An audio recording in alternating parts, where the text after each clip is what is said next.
Welcome to Luca and Miguel. Enjoy the video. In this video, I will explain how to make custom headers in Shopify. First, navigate to your Shopify admin and select Online Store, then Themes. From there, choose Actions and edit code for your current theme. This is where we'll begin customizing. Remember to always back up your theme before making any changes to prevent data loss. We'll cover the essential steps to get your custom header looking great. Now let's dive into the code. Look for files like header, liquid or theme, liquid within your sections or layout folders. These files control your header structure. You'll identify areas for your logo, navigation menu, and any other elements you want to customize.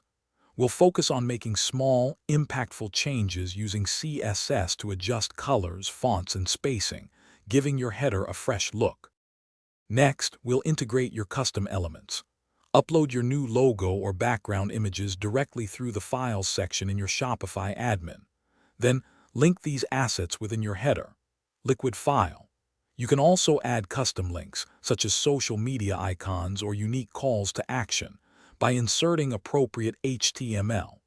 Always test your changes on different screen sizes to ensure your custom header looks perfect on mobile, tablet, and desktop.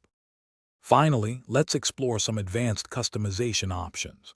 You can use more complex CSS properties like Flexbox or Grid to create truly unique header layouts. For interactive elements, consider adding small JavaScript snippets. After making all your changes, thoroughly test every link, button, and responsive behavior.